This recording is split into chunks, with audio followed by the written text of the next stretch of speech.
So I want to talk to you a little bit about becoming whole, and then Evange is going to tell us some of his experience that he had last time we had this conference.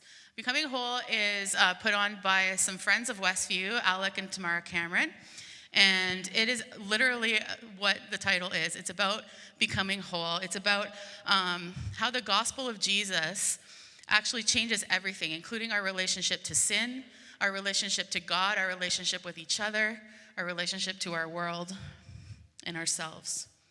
And we've done this conference before, as Nita said, and it's been powerful, and it is for people of all ages. So I would encourage you to consider coming out. And I'm just going to interview Evange a little bit about his experience that he had. And I will start by saying that he's not the only one who had the profound experience at this conference. I also did, but he's the one that gets to share this morning. So Evange, why did you decide to go to the conference? It was a work in progress. It was something that God was building in me even before the conference, I would say months and perhaps even years beforehand. What particularly resonated with me about this conference is it's called Becoming Whole. Not you were whole, you are whole. You are in a process. It's a journey, and that really resonated with me. I'm just going to share a passage. I've been reading through the Psalms this year, and this particular psalm really spoke to me this morning that I'd like to share because it really speaks into why I decided to go to the conference. Can't believe it was 3 years ago, just months before the onset of the pandemic.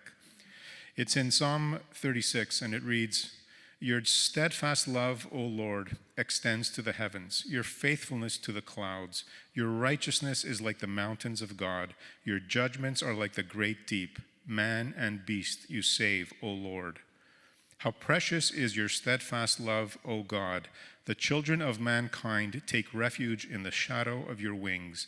They feast on the abundance of your house, and you give them drink from the river of your delights. For with you is the fountain of life. In your light do we see light." And there's something about experiencing the love of God in the person of Jesus that is so liberating and contributes so much to making you and I whole. And particularly that last verse which says, "In your light do we see light." We all have dark places, hidden places that keep us from becoming whole. And God continuously, relentlessly invites us to bring to the light those hidden places, those dark places. Because in the light, there is healing and there is a journey of becoming whole. For me, I've shared this before. I was an 18-year-old living here in Montreal when my brother tragically died as a 16-year-old. And it was interesting that from that point onwards, I just buried that experience. I never allowed myself to feel anything, to experience anything about that. I just carried on with my life. And even when I came to Christ in my early 20s, it was never really addressed. It was always buried. I came to the Lord. I became alive in Him, but I never actually dealt with that. And it was almost like God was preparing me. I was not ready yet for bringing this to the light, bringing it to the surface.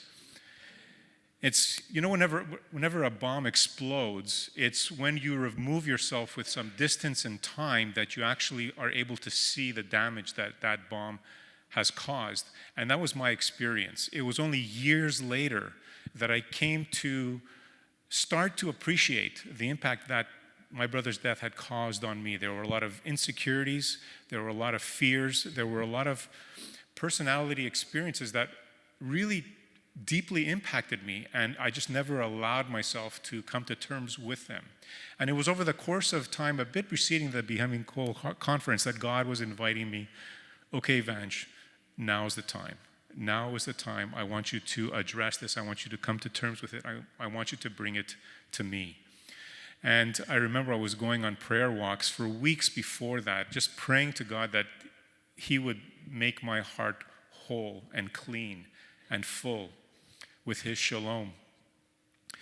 And when I heard about the Becoming Whole conference, it's almost like the voice in my head said, okay, Evange, this is for you.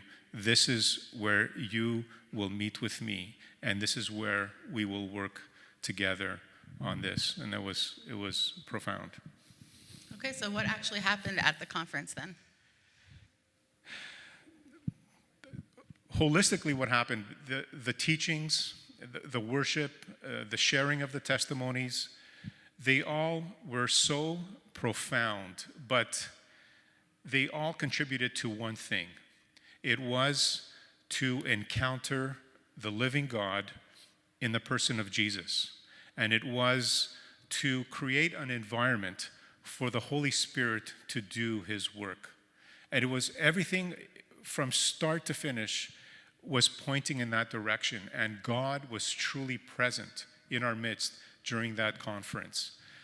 For me, I remember at one time there was a point where after one of his talks, Alec had invited anybody who would like to come forward for prayer. And I went forward and had Alec pray for me, actually. And it was at that point that Jesus, I heard Jesus tell me, not audibly, but in my depth of my heart, Evange, give me your pain. Give me your hurt. Give me your tears. You can trust me. And I was reluctant initially because for years and years, it was 42 years since the event, I had barricaded that part of my heart deep inside within me and was padlocked. There was no access for anyone. And it was, and I discovered that this is so often how God works. He never forces himself. He never plows through into your heart. He stands at the door, he knocks, and he waits for you to invite him in. And I just sensed that, yes, I knew it was going to be painful, but I trusted him. And I slowly, very casually, fearfully even, I opened my heart up to him. And I remember it was so profound. I was sitting in that very seat right there, and I just turned around, went on my knees, and I just cried and sobbed for my brother like I haven't cried before or since. I experienced such pain. And I remember sharing with my wife Claire and with others that it was weird because at the same time that I was experiencing pain, I was experiencing joy. It's almost like, you have a splinter in your finger and you never really want to dig it out, but the longer you wait, it just gets buried in there, and you learn to compensate. You use your other fingers, but you never use that one because once you use it, it reminds you quickly that there's a splinter in there. And then when you decide, okay, I gotta dig out this splinter, every time you're going to deeper and deeper layers, it hurts more and more, but when it finally comes out, it's liberating. Jesus calls it the labor pains of a woman who finally gives birth. I'm not going to use that example. I can't say I know what it feels like. Jesus could. I'll use the splinter metaphor. But that was my experience. I felt every time I was going deeper into the recesses of my heart, the Holy Spirit was saying, open up more, Evange. It's okay. You can trust me. You can trust me with this, and you will encounter joy and healing and wholeness as you go through this. All right, and how has your journey been since the conference? I'd like to say that I've waltzed into eternal bliss, never encountering anything, but that's not how life works, right? What I can share with you, though, that I have encountered struggles and challenges, and I have stumbled, and I have fallen, and I have failed.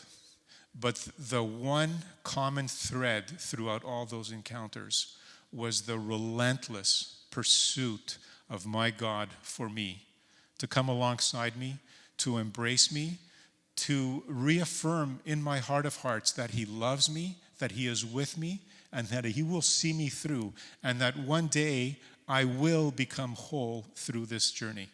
That's my big takeaway for this. Thank you. Thank you, Evange. My last question for you is, why should everyone who's listening to you right now come to this conference?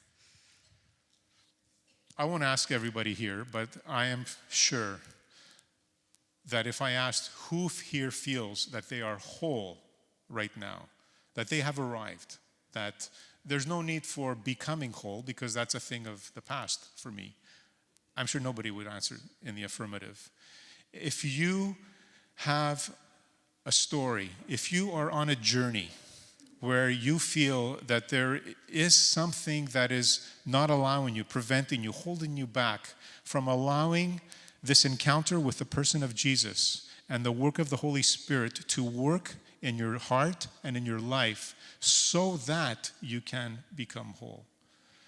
If that resonates with you, I so strongly encourage you to come out to this conference because it will be an experience that will last a lifetime. Thank you, Evange. I would also echo that. Please come out. It's March 23rd through 25th. That's a Thursday evening, a Friday evening, and then all day Saturday. It's right here at Westview. And the early bird pricing ends on February 17th. So you have a couple weeks to go onto our website, to connect to their website to register. If you have any questions, Kim Nealon and I will be at a table in the lobby, and you can come and ask us more questions about that. And we are just encouraging everyone to do that. We believe so deeply in this that as a church leadership, we have decided that we're not going to do the normal events that we do month to month. So our women's event will not happen that month. The community night that we usually do will not happen that month, so that you have more time to get ready to go to that conference, and we're not taxing your time too much. So please, please, please make an effort to come out. It will be worth it, I promise. Thanks.